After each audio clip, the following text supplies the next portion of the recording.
So hello guys, तो अभी Superman movie की हाइप बहुत ही ज़्यादा है। मतलब कि यार 3 महीने से इसकी शूटिंग चल रही है और अभी 2 महीने और चलेगी। मतलब कि 5 महीने की इसकी शूटिंग का शेड्यूल रखा है जेम्स गन ने। और सही भी है, डीसीयू की पहली मूवी होने वाली है तो प्रॉपर टाइम लेना चाहिए इन लोगों को। ये अच्छा लगा। अभी तक इसके विलन को कंफर्म नहीं किया गया है, मतलब कि मेन विलन कौन सा होगा। अभी हमको मालूम ही है कि लेक्स लूथर देखने को मिलने वाला है, उसमें इंजीनियर देखने को मिलने वाली है। बाकी इसका जो मेन विलन होगा वो कोई और होगा, जिसके बारे में हम लोगों ने टॉप 10 में पहले ही बात कर लिए थे, पर हम लोगों ने उसके में कुछ ज़्यादा ही पावरफुल बात किए थे। अब आपको मालूम ही है कि सुपरमैन के विलन्स बहुत ही ज़्यादा बैडएस हैं। मतलब कि साले दिमाग के साथ तो हैं, बहुत ही ज़्यादा पावरफुल भी हैं। मतलब कि इनको हराने के लिए पूरी जस्टिस लीग लगती है कभी कभार तो इसलिए आज फिर से हम सुपरमैन के विलन्स के बारे में बात करने वाले हैं। पर आज हम लोग अंडररेटेड में बात करेंगे। मतलब कि पिछली बार हमने मंगोल की बात कर लिए थे, डार्क साइड की बात कर लिए थे, डूम्सडे की बात कर लिए थे, लेक्स लूथर की बात कर लिए थे, और भी बहुत सारे कैरेक्टर्स की हमने बात कर लिए थे। और आज हम अंडररेटेड विलन्स की बात करेंगे जो कॉमिक्स में बहुत ही ज़्यादा जलवे हैं उनके, पर अभी तक हम लोगों ने लाइव एक्शन में उनको देखे नहीं है। तो इस वीडियो में तो भयंकर ही मज़ा आने वाला है। तो वीडियो शुरू करते हैं। अब नंबर 10 पर हमने रखे हैं पैरासाइट को। अब एक एविल सुपरमैन कितना ज़्यादा पावरफुल होता है, मतलब कि भाई सभी विलन्स की खटिया खड़ी कर देता है। इंजस्टिस स्टोरी लाइन में देखे हैं कि समय समय पर मतलब कि हर एक गॉड, सुपर हीरोज़ और अलग अलग रियलिटी से, अलग अलग डायमेंशन से हीरोज़ विलन्स आते हैं उसको रोकने के लिए, फिर भी रोक नहीं पाते हैं, इतना ज़्यादा पावरफुल है। और क्या हो कि जब कोई इसकी पावर्स चुरा ले। अब पैरासाइट एक बहुत ही खतरनाक विलन है जिसके पावर्स यही है कि ये किसी की भी पावर्स को चुरा लेता है, अमेजो की तरह। पर वो अलग कॉन्सेप्ट है, उसके बारे में हमने बात कर लिए हैं। अब पैरासाइट इसलिए बहुत ही ज़्यादा खतरनाक है क्योंकि इससे आपको स्ट्रेंथ से नहीं, इसको आपको दिमाग से जीतना होगा। मतलब कि कुल मिलाकर सुपरमैन को पैरासाइट से थोड़ा प्रिपेयर होना पड़ेगा, उसके बाद ही इसको हरा सकता है, क्योंकि फिजिकली बहुत ही ज़्यादा पावरफुल है ये ऑलरेडी। उसके बाद सुपरमैन की पावर्स चुरा ले तो ये क्या बन जाएगा। तो इसीलिए पैरासाइट को हमने नंबर 10 पे रखे हैं। अब नंबर 9 पर हमने रखे हैं लाइव वायर को।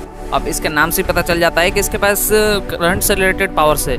मतलब कि ये पावर से पावर ये ट्रैवल करती है, उसके बाद ये लाइटनिंग की स्ट्राइक कर देती है। अब लाइटनिंग की स्ट्राइक इतनी ज़्यादा खतरनाक जो सुपरमैन को भी हार्म कर सकती है। एनिमेटेड सीरीज में हम इसको देख चुके हैं पहले ही, और मैं इसको लाइव एक्शन में देखने के लिए एक्साइटेड रहूँगा क्योंकि थोड़ा यूनिक है ये सुपरमैन के रॉक गैलरी में। अब नंबर 8 पर हमने रखे हैं इरेडिएटर को। अब लेक्स लूथर आपको मालूम ही है कि सुपरमैन की क्षमताओं से कितना ज़्यादा जलता है, इसलिए उसको ख़त्म कर देना चाहता है। इसलिए वो ऐसा प्रोग्राम बनाता है जो सुपरमैन की मल्टीपल क्लोन्स बनाए। अब ये मुझे इसलिए देखने में मज़ा आएगा कि भाई ये थोड़ा एक्शन हैवी हो सकती है, उसके बाद थोड़ा इमोशनल टच। लेक्स लूथर का कैरेक्टर तो ऑलरेडी कॉमिक्स में बहुत ही ज़्यादा डेप्थ है उसके अंदर, सो ये काफ़ी अच्छा रहेगा इरेडिएटर देखने को मिला तो। अब नंबर 7 पर रखे हैं सुपरमैन के सबसे ज़्यादा क्रीपी विलन में से एक टॉयमैन को। अब इसके नाम से ही पता चल जाता है कि ये टॉयज से इसका बहुत ही ज़्यादा लगाव है। अब ये टॉयज से ही विपन को क्रिएट करता है और बहुत ही ज़्यादा इसका स्टोरी अलग जाती है। मतलब कि एक तरफ से ये डार्क स्टोरी के लिए बहुत ही ज़्यादा बढ़िया रहेगी, मतलब कि थोड़ा सेंस ऑफ ह्यूमर वाली। अब नंबर 6 पर हमने रखे हैं सिल्वर बेंशी को, जिसकी पावर्स लगभग ब्लैक कैनरी जैसी है। मतलब कि ये सोनिक ब्लास्ट कर सकती है अपने चिल्लाने से। अब इसको हमने अंडररेटेड में इसलिए रखे हैं क्योंकि कॉमिक्स में इसने तबाही मचाई है, और डीसी के CW में भी इसको रोकने के लिए मल्टीवर्स के थोड़े बहुत सुपर हीरोज़ यूनाइट हुए थे। मतलब कि वंडर वुमेन, सुपर गर्ल, ये सब फीमेल सुपर हीरोज़ यूनाइट हुए थे इसको रोकने के लिए। तो पावरफुल तो है और अंडररेटेड भी है, पर देखने को मिल जाए तो बढ़िया होगा। अब नंबर 5 पर हमने रखे हैं एटॉमिक स्कल को। अब बहुत लोग इसको घोस्ट राइडर की कॉपी भी कहते हैं, पर मेरे अनुसार इससे काफ़ी ज़्यादा अच्छा है ये। मतलब घोस्ट राइडर से तो अच्छा नहीं है यार, वो अपना फेवरेट है, पर ये उतना ज़्यादा बेकार नहीं है और इसको आप इंस्पायर्ड भी नहीं बोल सकते हो। मतलब कि पूरी अलग इसकी स्टोरी है। अल्बर्ट माइकल एक एक्सपेरिमेंट में, मतलब कि न्यूक्लियर एक्सपेरिमेंट में खुद पर ऐसा एक्सपेरिमेंट कर लेता है जिससे इसके अंदर पावर्स आ जाती है कि एनर्जी को ये एब्जॉर्ब भी कर सकता है और रिलीज़ भी कर सकता है। उसके बाद ये बहुत ही ज़्यादा पावरफुल हो जाता है। उसके बाद ऐसा ही एक निर्णय लेता है जैसे ये सारी दुनिया को तबाह कर देगा, उसके बाद इसका नया शासक बनेगा ये, और इसीलिए इसको सुपरमैन रोकता है। मतलब कि पूरी लीग रोकती है इसको, पर भाई कहीं से कहीं तक ये घोस्ट राइडर से इंस्पायर्ड तो है नहीं, और मैं इसको देखने के लिए एक्साइटेड रहूँगा। अब नंबर 4 पर हमने रखे हैं लॉर्ड सैटर्निस और उसकी वाइफ को। अब आपको मालूम ही है कि सुपरमैन की एक नॉन वीकनेस है, वो है मैजिक। अब इन दोनों की मेन पावर्स ये है कि बहुत ही ज़्यादा पावरफुल एक सोर्सरर हैं दोनों, हस्बैंड एंड वाइफ। अब इनकी फीट्स ये निकल के आती है कि इन दोनों ने डीसी कॉमिक्स में एक बार सुपरमैन को 2 हिस्सों में, मतलब कि 2 अलग अलग कैरेक्टर में स्प्लिट कर दिया था।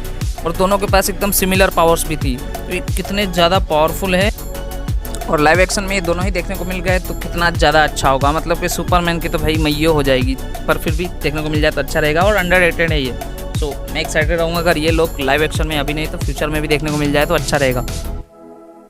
अब नंबर 3 पर हमने रखे हैं अल्ट्रा ह्यूमनाइट को। अब आप लोगों को मालूम ही है कि सुपरमैन के ज़्यादातर विलन्स जो है वो बाहर से आते हैं और कनकर करते हैं, पर ये अर्थ बेस्ड है। मतलब कि एक्सपेरिमेंट में खुद को सुपरमैन जितना पावरफुल बनाने की कोशिश करता है और लगभग हो भी जाता है।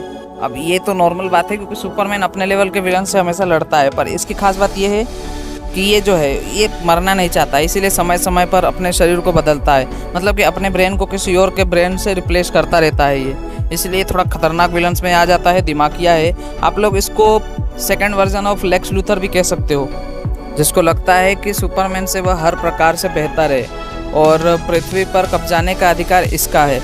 तो ये थोड़ा एविल आता है और पावरफुल भी है, उसके बाद दिमागिया है ये, तो इसको देखने के लिए मैं एक्साइटेड रहूँगा। अब नंबर 2 पर हमने रखे हैं क्रिप्टोनाइट मैन को।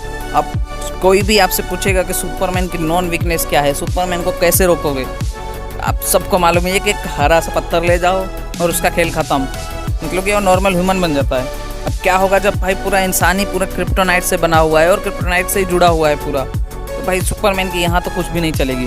और इसीलिए मैं क्रिप्टोनाइट मैन को देखना ज़रूर पसंद करूँगा, क्योंकि भाई सुपरमैन को यहाँ फिजिकली तो लड़ना पड़ेगा, उसके बाद दिमाग से भी लड़ना पड़ेगा। तो मैं क्रिप्टोनाइट को देखने के लिए बहुत ही ज़्यादा एक्साइटेड रहूँगा। अब नंबर 1 पर रखे हैं मेरे फेवरेट एंटी हीरो सुपरबॉय को। अब सुपरबॉय की ओरिजिन स्टोरी आपको मालूम ही है कि इसका वर्ल्ड डिस्ट्रॉय हो जाता है क्राइसिस इवेंट में। उसके बाद भाई ये एक तरफ से मिसगाइडेड हो जाता है और भाई सभी अर्थ को डिस्ट्रॉय करने में लग जाता है ये, जिसको सुपरमैन रोकते तो हैं अंत में, पर भाई बहुत ही ज़्यादा अंत में रोकते हैं। और ये अकेले 2 सुपरमैन से लड़ चुका है और एकदम बराबर की टक्कर दे रहा था दोनों को। तो समझ ही सकते हो सुपरबॉय देखने को मिल गया तो कितना ज़्यादा बढ़िया रहेगा।